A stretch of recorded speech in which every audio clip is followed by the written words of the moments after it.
I've spent over 2 years learning about personal finance, the markets, and very specifically income investing. After making over 100 videos on YouTube sharing what I've learned, I've come up with 3 steps to determine if my top 5 monthly dividend ETFs for income are worthy of your hard-earned cash. Step 1 is to understand how the ETFs make investors money, because these are not typical dividend-paying ETFs. Step 2 is to understand and accept the pros and cons of the investment strategy, because there is no such thing as a perfect investment, and you have to make peace with both sides of the coin. And step 3 is to understand the details of the ETFs so you know exactly what you're getting into. Now, it's critical that you go through each of these steps, because if you don't, you will make the wrong choice for you as an individual, and being wrong in investing typically means you lose money. Nobody wants that. The reason why I decided to do all this research and spend so much time making these videos is because I, like a lot of people, can't afford to be wrong. I have student loans, a mortgage, and other bills. We're all struggling with inflation, high interest rates, increasing costs of living, difficult job markets, and a constantly changing economy. For me, I know that extra money coming in every month, even if it's just a few $100s, would provide me with more than just a source of passive income. Some people want to be able to afford to be sick one day out of the year. Some people want to work less to be flexible for their family. Some people did everything they were supposed to do and realized they didn't have multiple millions of dollars in their investment portfolios and have to find solutions to meet their income needs. Maybe you want to increase your monthly dividend payouts to hit your target goals faster, or use the income to reinvest into other assets, or even reinvest into the income ETF itself to continue to give yourself more income down the line. You and I both know that at the end of the day, week, month, and year, no matter what the situation is, we need cash flow. I'm not interested in convincing you I'm right. I'm interested in showing you what's out there, what's possible for your portfolio, and giving you the data so you can make your own decision on how much you want to get paid every month. The good news is that it's easier than ever to invest for income. The bad news is that not all the options out there do a good job of balancing risk and reward in a variety of market conditions. The 5 ETFs in this video are also a small part of my personal portfolio for a lot of reasons. One is just because I don't want all my eggs in one basket. Risk management isn't super interesting to talk about, but doing it in a way that gives me market exposure, helps me diversify, provides a high yield and a monthly payout is a solid option for me. These ETFs can do the same for you. They also have enough history so we can see how they performed over a period of time. Now, I can't give you financial advice since I'm not qualified to do that, and no one can guarantee future performance of any investment, but what I can do is break these down as simply as I possibly can so this can serve as a starting point for your research. Be sure to stick around to the very end of the video, because when we do the math on how much you'll need to invest to make $1,000 a month in dividends for each ETF, you're going to be surprised with how much you actually need compared to some of the more traditional investments out there. So step 1, understand how these ETFs work. If you don't understand how these ETFs work, you have no chance to own them confidently. If you get shaken out by a market pullback, or if the ETF isn't performing as well as whatever the hot investment is at the moment, you might end up selling for a loss and never actually benefit from investing. In order to get high yields and monthly payouts, these ETFs use a covered call strategy. In other words, a covered call ETF typically owns a stock and sells a call option, which is like a promise that someone can buy the stock in the future at a certain price. The ETF gets paid for making that promise. So these are actively managed funds, and the money they make from these trades after fees and expenses gets passed to us as investors. That's the incredibly simple explanation. We can get as detailed as you want, but in reality, what's more important is that the fund actually makes money. Now, yes, sometimes the funds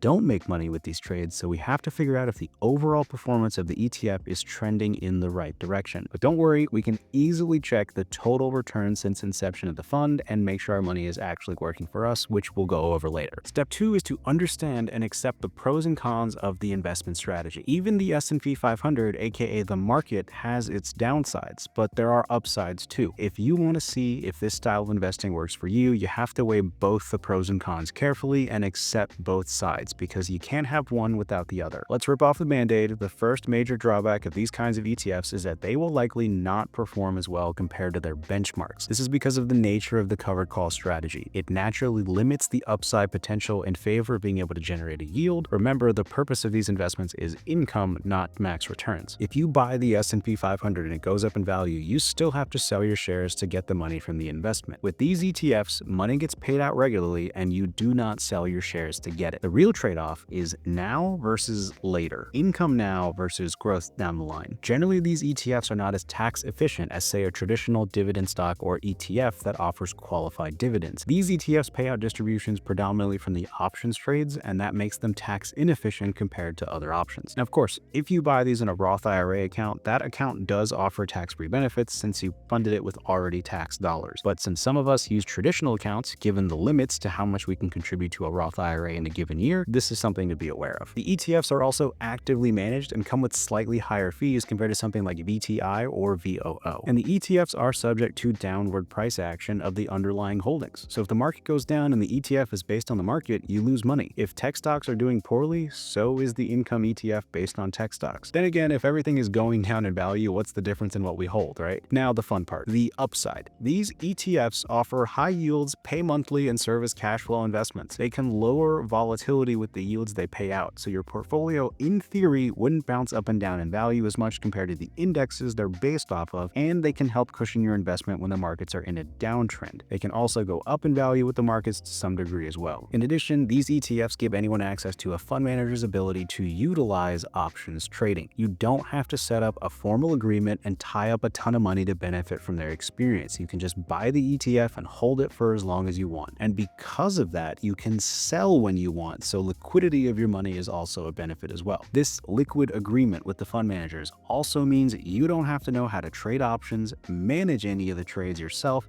or own 100 of the shares outright at minimum to be able to sell a single covered call on them. And at current valuations for some stocks, that can be very expensive and out of reach for a lot of investors. For example, owning 100 shares of Tesla would allow you to make your own covered call trade for one options contract. But if you don't own any Tesla already and it's trading at $345, that would cost you $34,500 just to be able to get into one options contract. You also then risk losing your shares if your options contracts go through, and in addition, that's a lot of single stock exposure to Tesla for most investors. So with all these ETFs, we avoid all that entirely. At this point, we have enough foundational information. So the next questions are what markets these type of investments work best in and who this type of investment is for. Generally speaking, covered call ETFs are best when the market is flat or trending slightly up. This means you get the premium from the volatility of the price options, can capture some of the upside, but not miss out on too much given the limitations of the strategy. A period like the lost decade in the S&P 500, where for about 10 years the returns of the market were basically flat, would have been an ideal time to implement a covered call strategy. Of course, hindsight is 2020, but this is one reason to consider covered call ETFs to make sure you have some hedging against a flat market. If you're an investor looking for income from the markets, are comfortable holding stocks, are comfortable letting someone else trade options for you, and are okay with not achieving max returns in favor of income now, and more generally are okay with all the ups and downs of covered call ETF investing,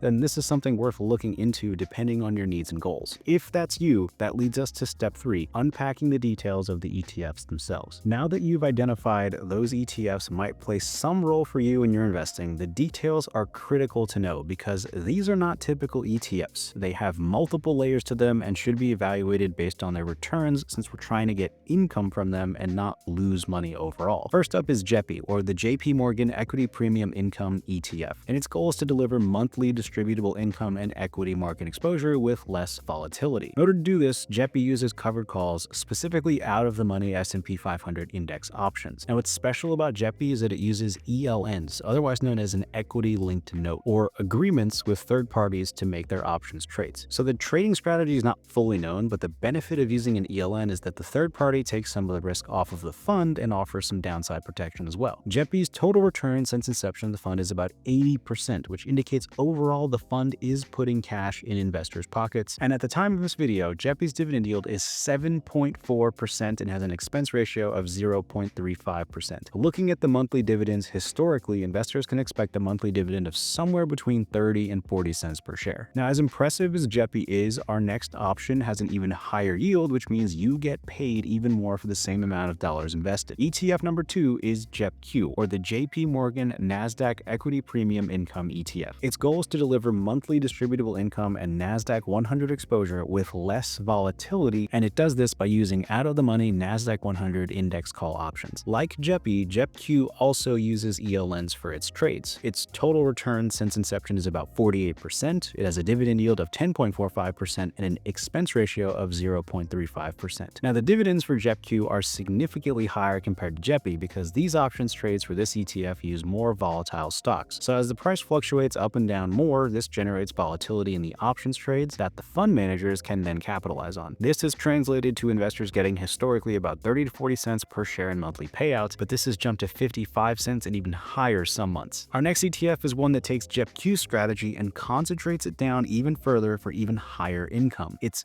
FEPI, or the Rex Fang and Innovation Equity Premium Income ETF. Its goal is very simply capital appreciation and current income. It does this by owning big tech companies and writing covered calls against those shares. So instead of focusing on the top 100 non-financial stocks like JEPQ, FEPI's focus is more selective. Its total return since inception is 30%, and it has a dividend yield of 25.9%. Its expense ratio is 0.65%, and based on the history of the dividend, investors can expect a monthly distribution of about $1.10 per share. Now, I like JEPI, JEPQ, and FEPI, but remember, there is no such thing as a perfect investment, and where the three of them fall short is tax efficiency, which may be a factor for you depending on the types of investment accounts you're using. Our fourth ETF solves this problem. This is SPYI, or the NEOS S&P 500 High Income ETF. SPYI seeks to distribute high monthly income generated from investing in the constituents of the S&P 500 index and implementing a data-driven call option strategy. Its total return since inception is about 40%, and it has a current dividend yield of 11.95%. This fund takes into consideration tax efficiency and does so by using SPX index options classified as Section 1256 contracts. These are subject to lower 60/40 tax rates rather than individual stocks in the S&P 500. SPYI has an expense ratio of 0.68%, and based on historical payouts, investors can expect a monthly dividend of around 50 cents on average per share owned. Our next ETF is truly unique compared to the others in this video in that it provides investors income, but it does this without using stocks directly. It's SVOL, also known as the Simplified Volatility Premium ETF. SVOL seeks to provide investment results before fees and expenses that correspond to approximately 1/5 to 3/10 the inverse of the performance of the CBOE Volatility Index short-term futures index, while also seeking to mitigate extreme volatility. I know that didn't make any sense, so let's explain this very simply. The VIX is an index that measures volatility. Investors are able to use a number to help measure the level of fear and uncertainty in the markets. This number is represented by the value of the VIX, which is derived from the price of near expiration date SPX options. So we can interpret a higher VIX as more fear and uncertainty in the markets, and a lower VIX as less fear and uncertainty in the markets. For example, in 2008, we can see a clear spike in volatility due to the housing crisis. So SVOL is trying to reduce the volatility as much as possible for the ETF, while also trying to track the inverse or opposite performance of the volatility index. It looks like SVOL's current strategy is to anticipate that the VIX or volatility will stay low and short the VIX, which means they take positions that benefit from VIX going down. As long as there is no spike in volatility and it stays low, the fund makes money. But of course, the fund managers are hedging their bets just in case there is a huge spike in volatility, and they purchase a very far out of the money call option, which means they don't lose a ton of money if volatility spikes up. Think of this like insurance. The fund recently has managed to survive the most recent spike in volatility, which gives me more confidence in holding it moving forward, but this is a risk investors should know exists for this ETF specifically. Its total return since inception is 46.69% and has a dividend yield of 14.94%. SVOL has an expense ratio of 0.72%, and based on the historical dividend, investors can expect around 27 cents to 30 cents per share a month. Now that we've gotten our ETFs laid out, you can make a decision on what you want to hold, but there is another factor to consider before hitting the buy button. Generally speaking, the higher the yield, the more risky the ETF. So it's worth it to figure out how much we need to invest to hit a certain income goal. Then we can make a more informed decision and move our capital in a more balanced way. For our hypothetical calculation, we're going to calculate how much we need to invest to make $1,000 a month. This also means that we're targeting $12,000 a year in dividends. So the formula is very simple. We take our yearly dividend payout amount, divide this number by the dividend yield as a number, and the answer is how much we need to invest to get that top number paid out to us from the investment. So for something like JEPI with a dividend yield of 7.4%, the math says we need just over $160,000 invested. For something with a higher yield like FEPI, it works out to just over $46,000 invested. This is of course assuming the dividend yield stays the exact same all year, which again is not a guarantee. Here's the other ETFs from this video and their amounts here. And for comparison, VOO has a dividend of 1.18%, which means to get the same dividend payout every month, we would need to invest over $1 million.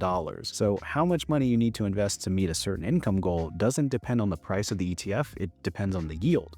But before we get carried away, temptation is out there. Some high income ETFs are offering crazy high returns, like over 100% yield, which is just insane. And based on the math, you could end up making a ton of money in a very short amount of time. If you haven't heard of yield max ETFs, you probably will soon. The thing with these ETFs is that some of them experience a ton of downside pressure known as NAV erosion. You might be willing to put all your money into one of them expecting to create a passive income money printer because of the high yield, but end up actually losing money overall if you're not careful. Before you invest, get the raw data from this video here if you're on a large screen, or if you're on a smaller screen, check the description below. I'll see you over there.